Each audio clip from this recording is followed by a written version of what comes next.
All right. Okay. So welcome to our penultimate day of navigating your career in a crisis. Today is session 5, leading through a crisis. And this is going to be a great day because we're going to have a very special guest on who I'll introduce in just a second. Hey, Matthew, welcome. Glad to see you on. You're on mute.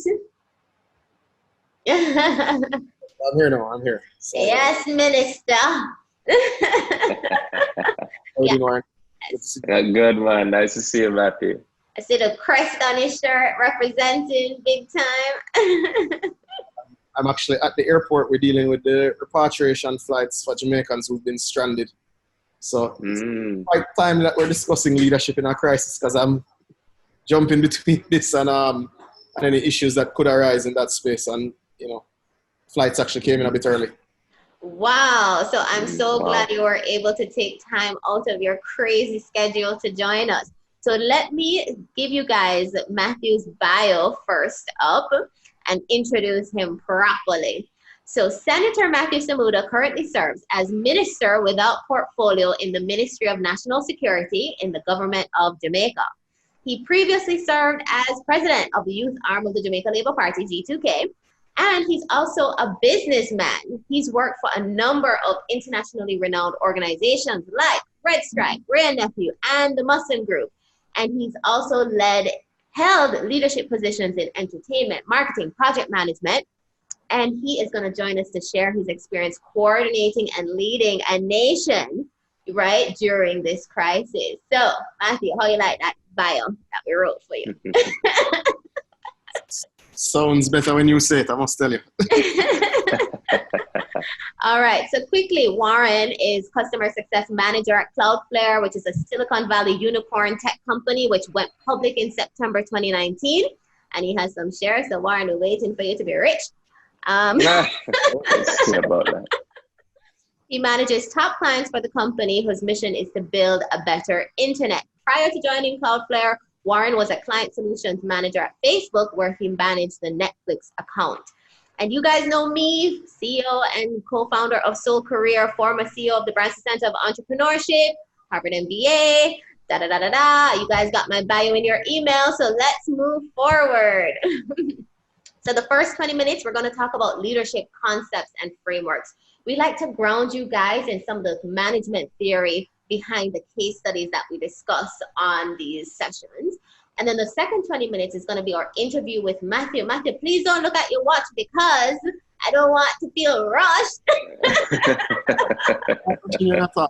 Just tracking the flights as they come in. Right? So Matthew is going to be our case study in leadership in a crisis. And we're going to apply the concepts that we learned in the first 20 minutes to Matthew's scenario.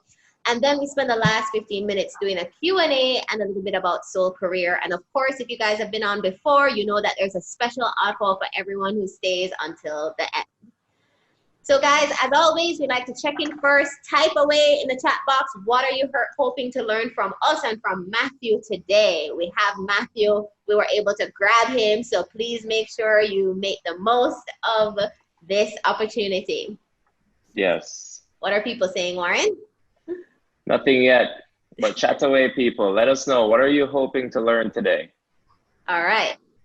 So let me jump into the concepts and frameworks while those comments start coming in.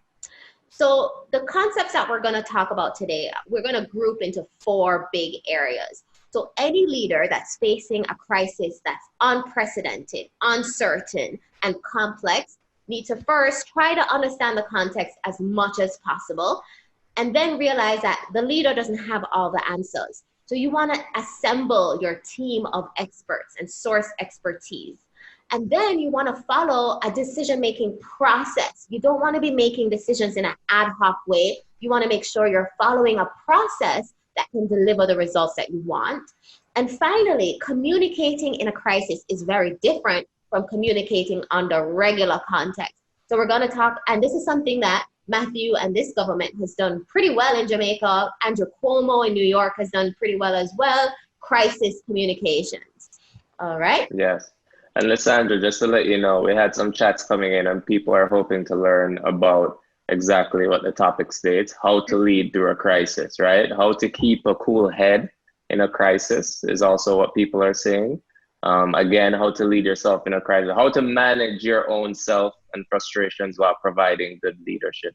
So very good, very engaging chats coming in right now. Love it, guys. Keep it coming.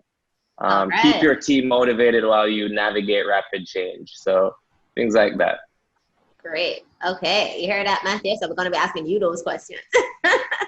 All right, so this slide is just outlining what the context is right now during the coronavirus pandemic. It is a crisis on multiple fronts, each very complex, unfamiliar, and uncertain. That is why it's called a novel crisis. There's no playbook for the crisis that we're in, so everybody is trying to develop solutions in real time. It is first and foremost a health crisis. It's a national economic crisis. Leaders are facing potential business failure. Some leaders in some businesses are facing an unprecedented surge in demand that's affecting their supply chains. We're looking at rapid technological change, mental health crisis. Teams are confused. The nation is confused. We have a travel ban or borders are closed. So what else are we facing, guys? Type in the chat, because this crisis and leaders that are facing this crisis are facing so many things that are coming at them all at once. So we have to have compassion for our leaders, because they're just human beings trying to navigate us through all of these things. The first thing you have to do after you understand all the different elements of the crisis that you're facing is to try to source expertise and really understand that you don't have all the answers. That's why we have our chief medical officer who's on the daily briefings with our government, right? We have to assemble a team of experts in each of the crisis areas that we identify. And if possible, we want a network of different teams tackling each of these different crises. So we want a health expert, we want an economic expert, we want a mental health expert, we want a technology expert, we want a financial expert, we want a comms expert. And if you're leading a small company, then you're going to outsource this, right? You're going to try to tap into and reach out to different experts and try to get as much information as you can, because they won't be under your direct command. Read as much as you can. Watch Andrew Cuomo's press briefings. Watch our Prime Minister's press briefings and get as much information from as many experts out there as possible. If you have a big enough team, you can create this internal network of teams that can tackle each part of the crisis. So I just want to show you this slide quickly that is from McKinsey about how large leadership teams like a government think about getting this expertise on their team in a crisis. So you have the core executive leadership team, the cabinet ministers, for example, and then you have the response leadership team, which has medical experts on it, project management experts on it, led by the response team leader. And then you have all these other action teams. I know Government of Jamaica PR team is working night and day, because you have external communications is a big team, big experts that you need there, financial managers, supply chain managers, technology, real estate, people outreach. All of this has to be thought through when you're leading large teams, when you're leading the government. And if you're leading a small team, you can outsource some of this expertise. Oops. Then we have our decision-making process that we want to follow as a leader. So the first thing in your decision-making process is to identify your overarching goal, right? So you cannot make a decision without knowing what the goal of this decision is. So for a government, the goal would be minimize the number of infections that occur in the country, right? For a business, the goal might be survive. And we had a session 3 was how to ensure your business survives the crisis. So once you've identified your goal, then you want to create options for achieving that goal with the best information that you have on hand possible. And so you want to create at least 3 options. We can do this to achieve that goal, we can do X to achieve that goal, or we can do Y to achieve that goal. And then for each of those options, you want to predict, okay, if we do option A, what's the likely outcome that's going to happen? If we do option B, what's another outcome that can happen? because you don't want to implement decisions that have outcomes that you did not foresee. You want to do your best to be able to predict what's going to happen if you implement these decisions. And we've seen governments trying to do that in real time, trying to see how is this going to impact every segment of society. And then finally, when you have your three options, you choose the best option based on the outcomes that you predicted, and you implement your strategy, right? So this is a framework that all of us as leaders want to follow. Your goal, options, predict the outcomes, and then choose the best option and implement. And then finally, the last thing I'm going to touch on before we get to Mathew is communicating in a crisis. Crisis communications are very different from regular communications. The first thing, frequency is way up. We go to daily press briefings. We're seeing the White House. We're seeing the Prime Minister almost every day. We're seeing Cuomo every day in New York. And you as a leader of a business needs to also up the frequency of communication to your team. Second, you want to make sure that you are communicating quickly as well, because the longer you go in silence, the more people distrust you, the more they become suspicious in a crisis, right? So you want to start communicating even before you have all the answers, because what people need most in a crisis is leadership. They want to know their leaders are talking to them. They want to know what's happening. But when you are communicating before you even know what's going on, which is the situation we all find ourselves in, you have to be clear about what you know, what you don't know, and what you're doing to learn more. You have to be really honest and really transparent, because the worst thing you can do is pretend that you know things that you don't know. And the thing I'll say here is that in normal times, leaders try to wait a little bit before they respond too quickly, right? A crisis happens and they wait before they say something. They try to gather as much information as possible. We saw this with Zuckerberg at Facebook.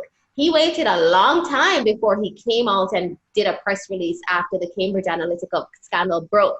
I thought that was a mistake. You need to come out and say, I know this is happening. I'm trying to gather as much information as I can. I want to communicate with you. You have to say something quickly, but just be very honest and very transparent.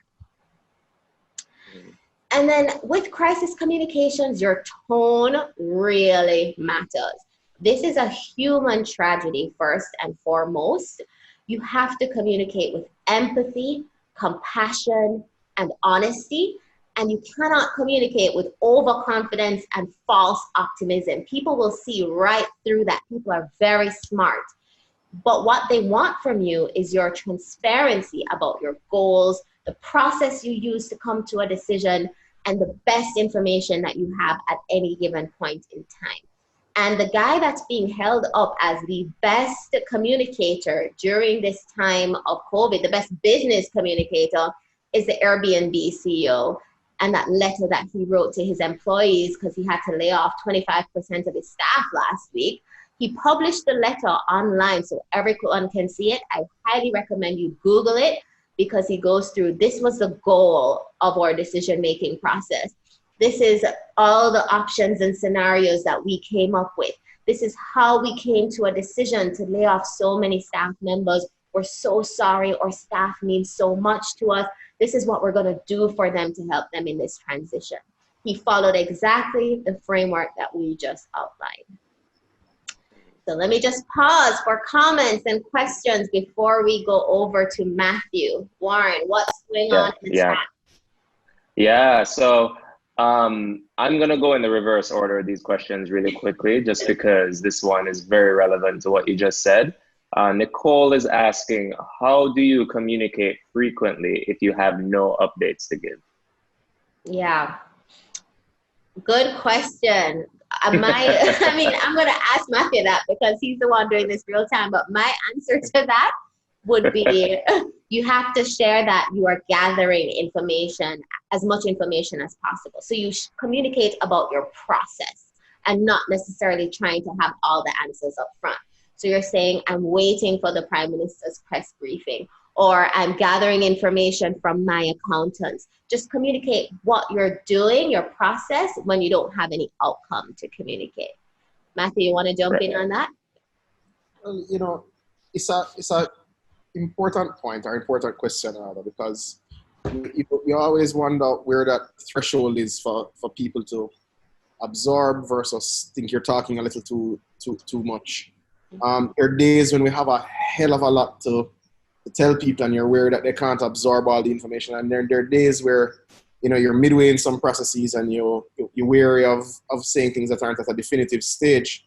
But I think, you know, it's the right balance, and you have to look at your circumstance and your space to determine what that real balance is. What you were right about, and what's very clear even from the CEO of Airbnb, it's authenticity, it's honesty, it's empathy, all being shown in how he communicates. And I think that's what the government of Jamaica has been trying to do. So, I mean, there are times that, you know, we've taken very tough decisions that you'd have preferred not to have to communicate about. But I think we've come to the people intermittently, sometimes daily, sometimes weekly, depending on the issues. And we've been trying to gauge the seriousness of each issue, whether a press release is sufficient or a press conference or a statement to Parliament by the Prime Minister is what's required. So I think we've dealt with the sub-issues that have formed this colossus of a crisis in COVID with situational appropriateness. And I think that's what you have to look at. And I think that's what communicates the calmness and the fact that someone's in charge and the fact that there is a plan, when persons can see that you're acting appropriately based on the sub-situation that forms the totality of the crisis. That's what gives people the confidence that not just that there's someone in charge, but that you will tell them each step of the way what you're doing, so that they're able to say, well, agree or don't agree, we know exactly what's happening. I think that's you know, a good starting point for the conversation. Absolutely. So there's a great segue into the conversation. I've already introduced Mathew, and one thing I will add is Mathew used to sit right behind me in econ class at Campion.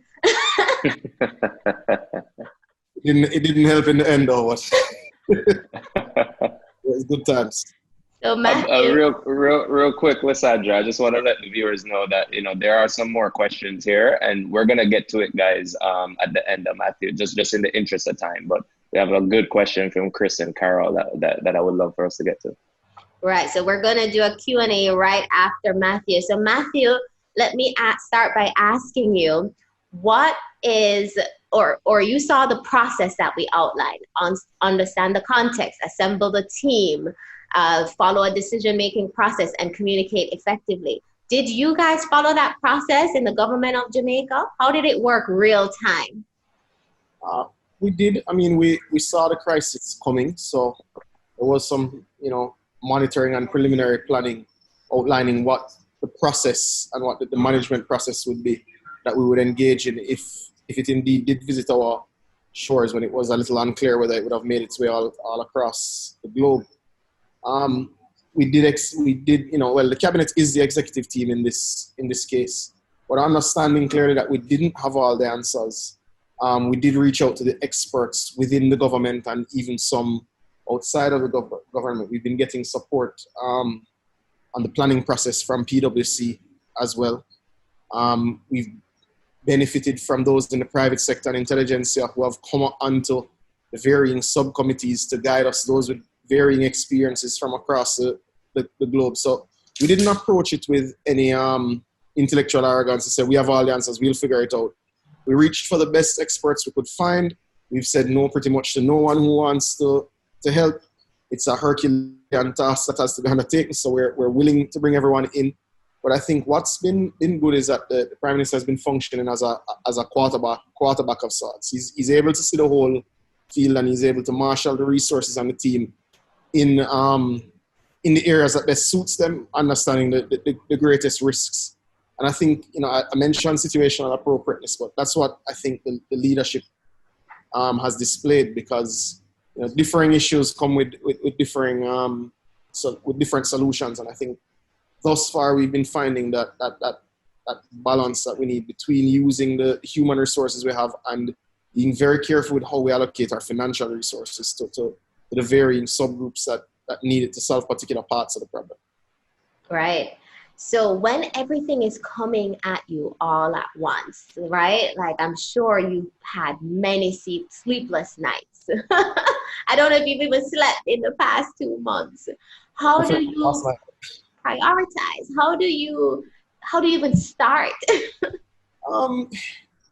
The first thing in this case, and if we understand the COVID risk is one to human health first and foremost. So the priorities have to start with protecting life and just general health of your population.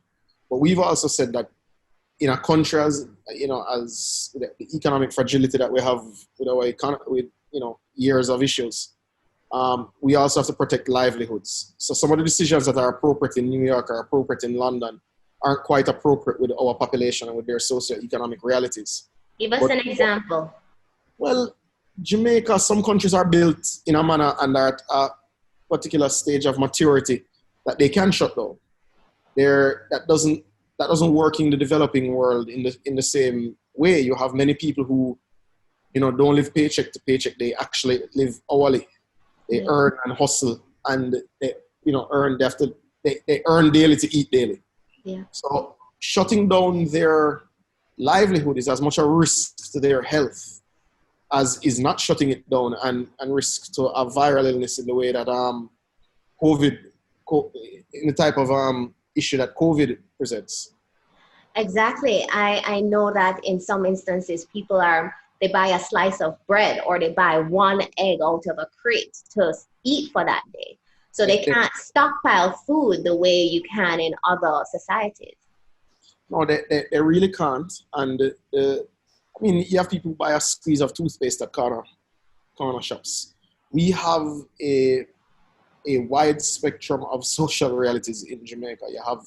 And deep urban poverty is very different from deep rural poverty in Jamaica. So the pairing of the two goals, though human health has to be the first and ultimate priority, their livelihood plays just as much a role in their ability to keep themselves healthy, because someone who doesn't eat for 3-4 days isn't healthy and their immune system gets weak. And if they go outside and then get exposed to the disease, they're in a worse position to fight it. So it's a lot of issues, but we've focused on human health first, and I think we've taken the advice largely from the experts within the Ministry of Health. Our CMO, everywhere you go, you hear people mention how confident they feel when she speaks. Dr. Jacqueline Bisesa, she's done a phenomenal job. The whole team at the Ministry of Health, I think, gives me a lot of confidence and has given a lot of confidence to the country. So we've prioritized health, and there's virtually a consultation with the health team at every meeting, so you understand these are the economic decisions we'd like to make. What's your opinion? These are the decisions related to tourism. These are the decisions related to national security. So they're at the table front and center to ensure that we don't erode any of our successes in the health side with any of the other decisions that we have to make. Right. So I'm going to ask you a somewhat tough question, which is, you're at the airport waiting on the repatriation flights right now, which was a big decision and a lot of debate in Jamaica around these repatriation flights. How did you guys think about that? Just talk us through it. So the repatriation process is being managed by our Jam COVID website. I don't know if any of your viewers have had a chance to go on it. I don't know if any of them are abroad and have actually applied to come home. But that web process is a business process for all intents and purposes that brings together the varying agencies that would normally be a part of your travel experience, and also layers on the Ministry of Foreign Affairs and the Ministry of Health in a way that they wouldn't normally be involved in your process. So what we did, we tried to bring all the stakeholders into one room, get all of their concerns, all of their thoughts into one process. We engaged a developer in the Amber Group who is very good at IT to help us to digitize that process in a way that would allow it to flow as seamlessly as humanly possible. To date, we've had just under 7,500 applications for Jamaicans who wish to return home. How that process works, because we can't take everybody all at once, is we evaluate the seriousness and the need to come home first. There are many hundreds, perhaps a couple thousand hardship cases where Jamaicans really just need to get home because of financial and other difficulties. They state their reason, they go through their PICA application, they fill out their health forms, they then get provisional acceptance. We then give them approval to go and make bookings as per our availability of government quarantine, because and then they're free to book and upload their booking information, where we then liaise with civil aviation. And then from that space, they fill out their final immigration forms and health checks, well, preliminary health checks, all online. So we're able to track everyone at each stage of the process, and that ad hoc working group of sorts is able to see each individual case and, kind of function in a way that's unique in government, because you're able to bring across members and parties and agencies that are governed by different legislation, but we're actually, because of the IT framework, working pretty well together, I believe. Awesome. Okay, so I know we have some questions in the Q&A that Warren wanted to get to. And one of the things that we got a lot of great feedback on yesterday was we got to all the questions. So Warren, I'm going to ask you to jump back on. Yeah. All right, and ask some of the questions. Yeah. So we got a couple questions coming in here, and some highly voted, like one from Samantha. But I do want to start with a question from Chris, because he asked it so early on, where he asked, how do you communicate layoffs, furloughs, short-time voluntary separation packages, and redundancies to your loyal employees of 10 plus years of unwavering service? Wow, that's a hard question. Before you answer, I don't have to do that at this stage, because the government hasn't decided to do any layoffs within our economic management of this issue. But I have, up to 2 months ago, worked in corporate. So I've been a part of many discussions where, friends who run small, medium-sized businesses with 20, 30 employees have had to have those discussions. And I've also had to discuss with some of my former co-managers in other entities that I was at, how they would proceed in some spaces. It's always a difficult process to communicate any layoff. People, I think, generally understand that things are not as they were. Nothing this evening will be the same way as it was this morning. But if you go back to Lissandra's mention of the Airbnb CEO, I think that is the textbook, playbook way of how you do it. It's the empathy, it's the realness, it's the caring about people's personal needs and their family, and communicating that it's certainly not because you want to, it's a reality. And I think going further, to be able to say to persons that, look, if things were to magically appear back to normal immediately, we would bring you back immediately. I think that's the type of communication that really gives people a lot of confidence. That's great. Yeah, man. So another question, a highly voted question coming in from Samantha. How do you balance motivation when your team has been broken 50-50? So you have your team, the ones that were furloughed, and also those that are still employed. So how do you manage how do you balance the motivation of your team when that has happened? You're on mute, Matthew. So it's a difficult one, because in many crises, usually the time that the team rather that has to manage the issues aren't personally affected. In this crisis, everyone's team, everyone globally is affected.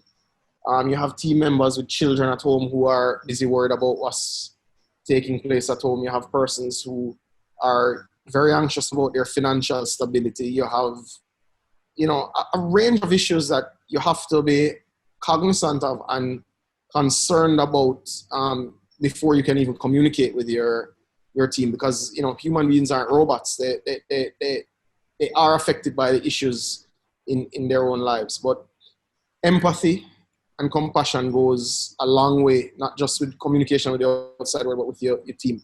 I think displaying that empathy and compassion to the team and giving them that assurance that you actually care about their issues, allows them to make that mental step to say, okay, we can continue to push out and continue to focus. One of the things that I've never done and I've never seen from, successful leaders are persons who, it doesn't do well to hide the gravity of the issues from the team that's charged with leading it. I think when they understand the gravity of the issue and the gravity of the impact of their decisions and their work, you find that they're far more committed to its solution, even when they have their personal issues. So for me, I always outline the situation as it is and say, we're all in this together. Every decision, every step that we take, every element of it is going to be absolutely critical. And I'm dealing with a little bit of a crisis now. Give me 30 seconds. No problem.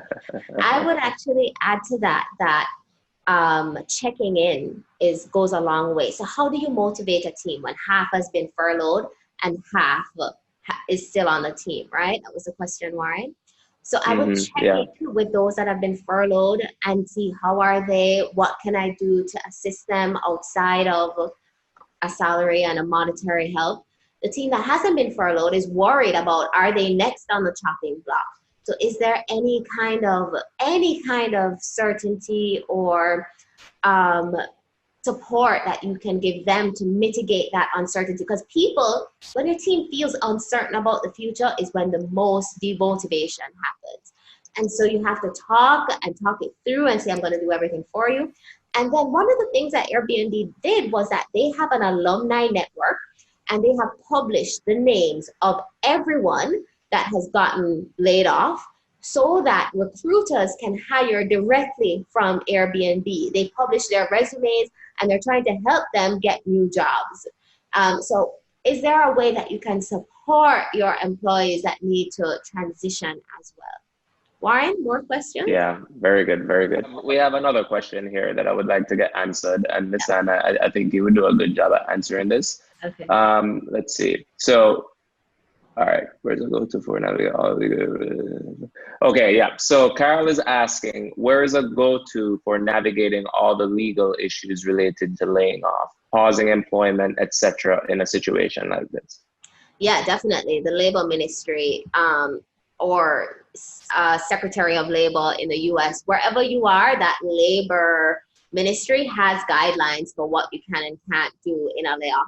In Jamaica, the Private Sector Organization of Jamaica published a document, you have to get on their mailing list to get it, that outlines all the legal restrictions for businesses in layoffs. So for example, you can lay somebody off, furlough them for 120 days in Jamaica without giving them pay.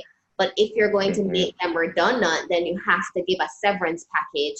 And that severance package, there is a 2 weeks for every year that they worked in the company. You have to pay them if you're going to make them redundant. So Ministry of Labor is the place to go, Secretary of Labor in the US, etc. I actually saw a question in the chat, Warren, that I would answer, which is... Is it the Jamaican example one? Yeah, I was about to get to that. Yeah, we got a follow up there. Yeah, go ahead, Lysandra. Just that compassion is lacking in the way that some of the communication is being done in the Caribbean. So we have great overseas examples that show a lot of compassion, but we also have examples where, the leadership of the US government isn't as compassionate. And then locally, do we have any examples of compassion? Well, the Burger King CEO, who I know personally and love very much, Lisa Lake, she was the person who hired me at the Branson Center of Entrepreneurship. She has released a series of press releases in the Gleaner that says they are trying very hard not to have any layoffs during the crisis. So they run a franchise, a fast food franchise, and KFC in Jamaica has laid off a lot of their staff, and they did it in a very uncompassionate way that caused a wave of chatter on Twitter. But Burger King is saying we're not laying off our staff, we're doing everything that we can, and they've laid out exactly their decision-making process. Really great example to look at, great leadership coming out of the Caribbean. A woman leader as well.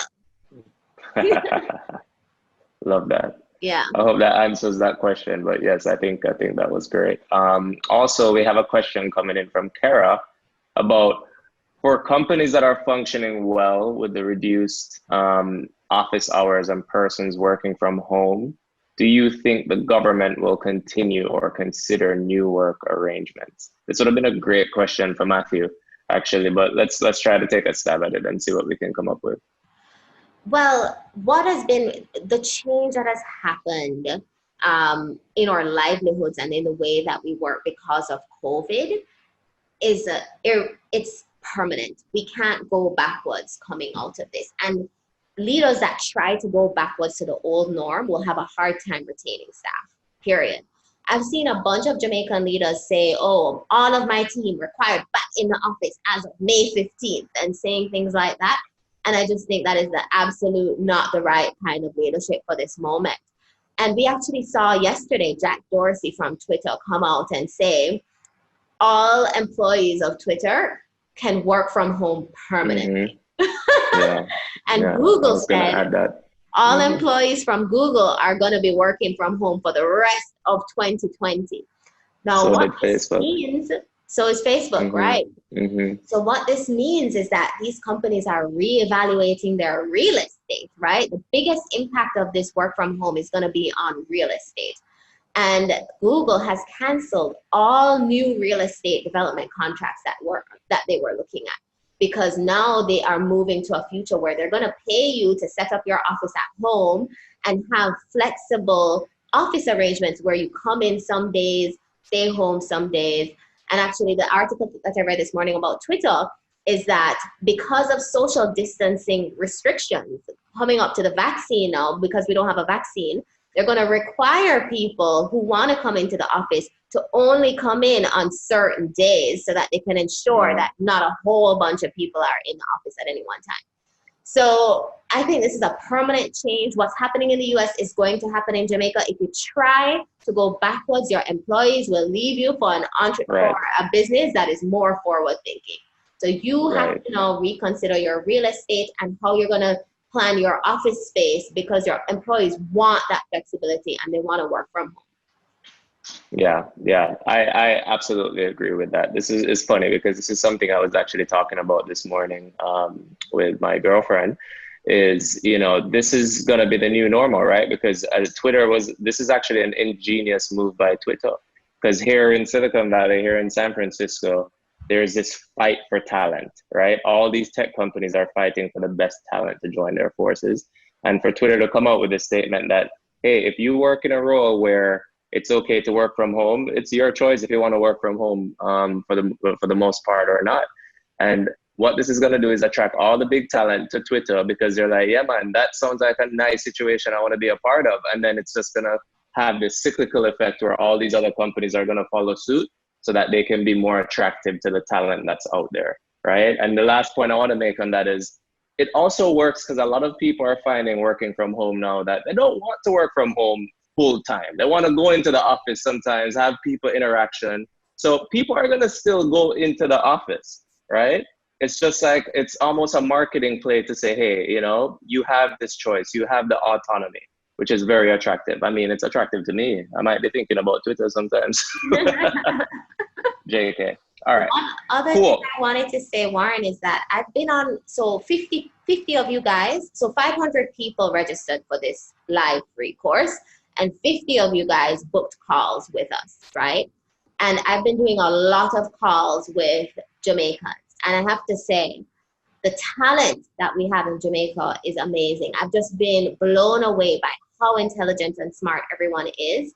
And there is a war. Before we came to COVID, there was a war for Jamaican talent happening at the corporate companies here in the Caribbean. And I think once we start coming out of this crisis, you will see people looking for talent again. And so talent will have the opportunity to say, I demand flexible work arrangements. And so we'll see a shift towards that locally as well. Yeah. I would love to see that. And I absolutely agree. Jamaica, I talk about this all the time, the talent coming from us. And I think it's because we have a very worldly view, just the way of how our country is set up. especially socially, that it really, it has a far reach. It works all over the globe. I absolutely agree. Nicole shot us a question, Lysandra, about, I see that you threw something in there about how she finds Caribbean companies to be historically opposed to working from home, which I can see, and she hopes that changes. What do you think, Lysandra? I know you kind of touched on this just now, but just to unpack that a little bit more, do you think that Caribbean companies will start to adapt a more work from home policy moving forward? Well, the question is, why were they opposed to it to begin with, right? And the answer to that is, we don't have a lot of trust that our people are highly productive and motivated if they don't have someone over them watching them all the time. That is the challenge with working in the Caribbean. So the leaders don't trust their team to deliver if they're not face to face. And we as team members have to take some responsibility for that, because yes, some aspects of our culture we do have this, unless the boss is watching me, I'm not gonna deliver.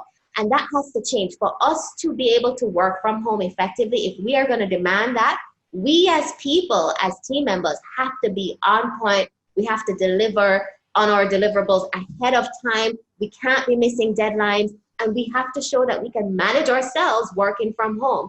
And if companies are seeing that in the Caribbean now, they'll be more willing to allow it going forward.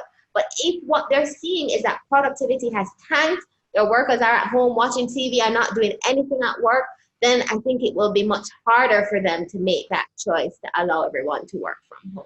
What do you guys think about that? Tell me in the chat. Do you agree? Yeah, man. People use the chat very, very frequently. I like it. People are very active in the chat. Chris said he agrees.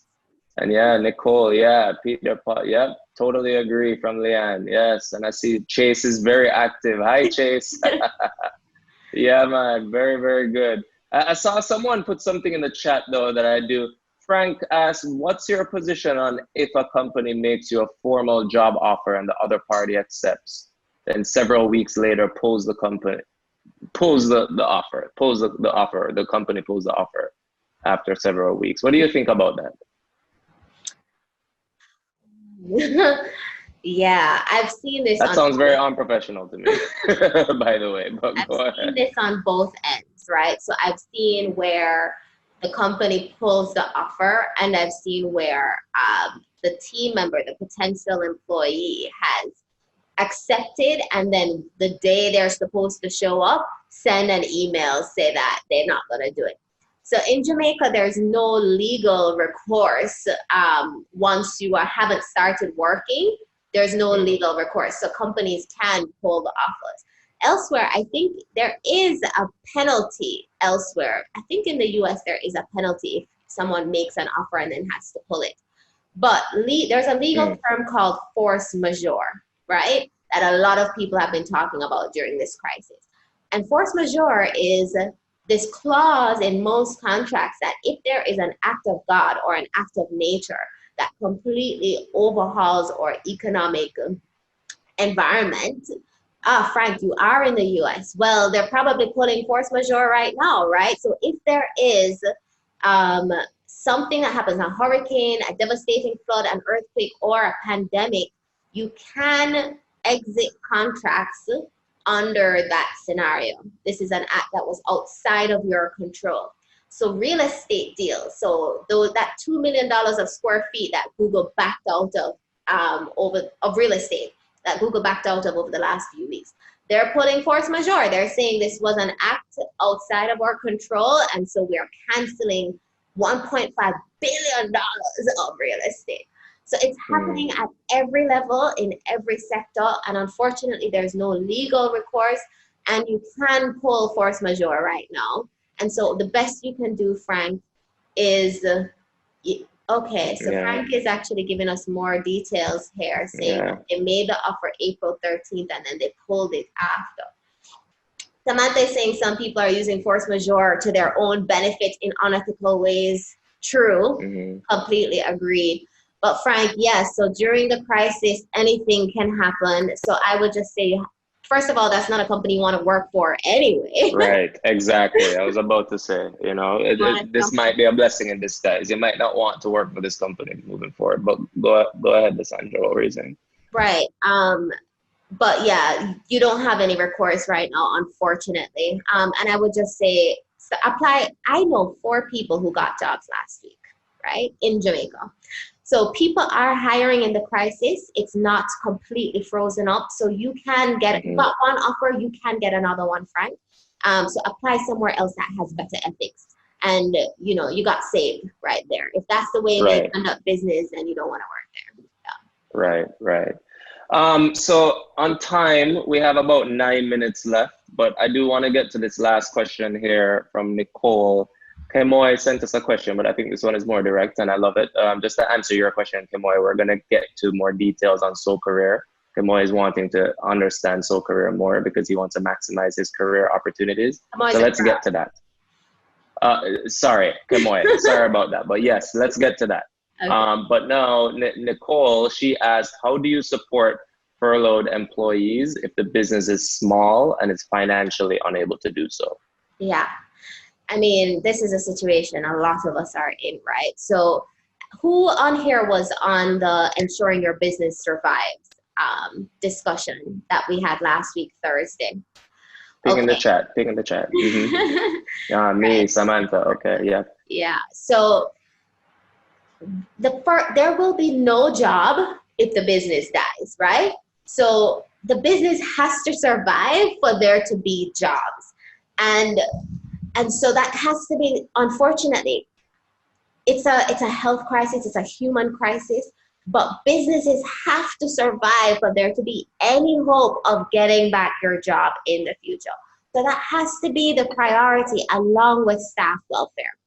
So the first step is to go through that cash flow document that I showed you guys, which was, how do I ensure I have enough cash in the business to survive this period until the future point in time where businesses will start to reopen and things will start to pick up again? How can I just survive the valley of death right now? Mm-hmm. And you have to communicate that to your team. And that was the first thing in that letter from the Airbnb guy. He's saying, travel has altered forever. We do not see it coming back to the levels that it was at in 2019. And so because of that, we have to now cut entire divisions of our business that we were investing in that we can't invest in anymore. So that's the same thing that you're going to have to do as a small business owner. Like, the cash flow has disappeared and we don't know when it's coming back. We're just going to try our best to stay open because you guys are going to be the first people we hire back once the economy picks up again. So unfortunately, we have to furlough you. We have to lay you off.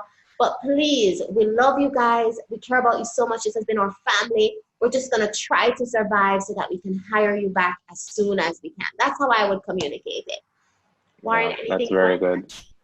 No, I think that's spot on. You just have to be honest. You really do, because this is a time that's unprecedented and a time where you have no options at the moment, right? You have no other option to survive as a business. To your point about the travel industry, Lysandra, when you have Warren Buffett pulling all of his stock from an industry, you know that industry is in trouble. And Warren Buffett has sold all of his airline stocks. If I read that correctly, I remember seeing that all over the news. Yeah. So that's a big signal that even he's very conservative, right? And he's for the long haul, as old as he is. He's for the long haul with all of his, most of his decisions. And he decided, you know what, I'm pulling, because he doesn't see a future for the airline business anytime soon. So that's a very bitter pill to swallow for the Caribbean, because what percent of our GDP is based on tourism? So it's not airlines, it's hotels, it's the cruise ship industry, our cruise peers. Yeah, they're layers. All of those sectors have just completely dried up. And not only that, retail, people going to a store. So travel and retail are in a crisis. Macy's bankrupt, Neiman Marcus bankrupt. Like, all these retail companies are filing for bankruptcy. The company that I work for, Virgin, on the brink of bankruptcy, right? So in this context, gosh, governments really have to step in to support the people. And all right, so that's it for the questions. Kamoy asked one about soccer, and I think this is a good transition into the end of the presentation, just because we have 4 minutes left. And guys, thank you so much for joining. We love the engagement. It was fantastic, and we apologize that Mathew had to leave so early, but I'm telling you, Mathew probably feels really bad about it. So guys, just quickly, tomorrow is our last session in this series. Can you believe it? It's almost over. This was so fun. Oh, okay. Tomorrow's session is managing your anxiety. So the mental health crisis is something that I personally think has been underappreciated. I know for a fact that Valium was sold out in Jamaica. Valium, antidepressant medication, which means that people are really struggling. So tomorrow we're going to talk about that in detail, how to manage your anxiety in a crisis. And that will be the last session of this series, right? Mm-hmm. So Kamari was asking about Soul Career, the 6-week online program that helps you find a career that fulfills you even during COVID.